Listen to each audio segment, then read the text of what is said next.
अभी मौजूदा अगर आपने SIFC का जिक्र करा है, जो मैं समझता हूँ ये सिविल मिलिट्री हाइब्रिड सिस्टम है और ये बहुत शानदार काम कर रहा है। और इस वक्त अगर सरमायाकारों को अगर कोई उम्मीद है और क्या वजह है कि स्टॉक मार्केट इतनी बढ़ गई और थोड़ी सी करेंसी में स्टेबिलिटी हमने देखी है, इन्फ्लेशन में जो भी कमी हुई है, इसके अलावा GDP ग्रोथ तकरीबन 2% तक आ गई, जो बहुत नीचे हो गई थी।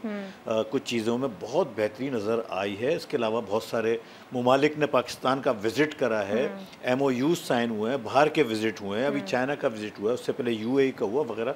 तो इसमें SIFC का एक बहुत बड़ा किरदार है, बड़ा अच्छा किरदार है और हम उम्मीद करते हैं कि ये इसी तरह कंटिन्यू काम करते रहेंगे, क्योंकि यही एक आखिरी उम्मीद हमें है।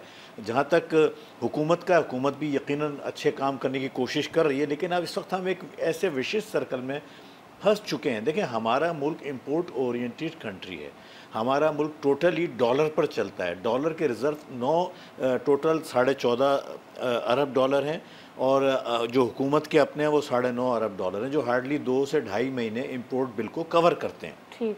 और अफसोस का मकाम ये $1 भी हमारा अपना नहीं है, सब ये हमने उधार पे लेके रखे हुए हैं। तो इस सूरत हाल में खुदा न खास्ता डॉलर बढ़ता है या इंटरनेशनल मार्केट में पेट्रोल की प्राइसेस बढ़ जाती हैं, क्योंकि हमारे मेजर इंपोर्ट बिल जो है वो पेट्रोल से होता है, तो हमें फिर दोबारा प्रॉब्लम का सामना करना पड़ सकता है, दोबारा करंट अकाउंट डेफिसिट खड़ा हो सकता है, जिसके लिए हमें दोबारा IMF के पीछे और मुख्तलिफ डोनर्स एजेंसीज के पीछे भागना पड़ेगा। हम क्यों जा रहे हैं? हमारी मजबूरी है। हमारी पिछली हुकूमतों ने IPP से एग्रीमेंट कर लिया। खुद वज़ीर ख़ज़ाना ने कहा है कि एक प्लान भी था ही नहीं, हमें तो जाना था, मजबूरी थी। 100% जाना था। इसके अलावा क्योंकि देखें, 75 अरब डॉलर 3 साल में अदा करना है और जितने मल्टीलैटरल बायलैटरल डोनर्स कंट्रीज़ हैं जो पाकिस्तान को इमदाद देते हैं, वो IMF की इमदाद IMF से एग्रीमेंट होने के बाद देंगे। IMF का लोन मिलना एक समझ लें एक लाइसेंस होता है, एक हमें इंडोर्समेंट मिल जाती है, जिसके बाद दूसरे डोनर्स कंट्रीज हमें फंडिंग करते हैं। वो इसके बगैर नहीं होगी, लिहाजा IMF के पास जाना तो अब हर हाल में ज़रूरी है। हमारी अपनी खामियां क्या हैं?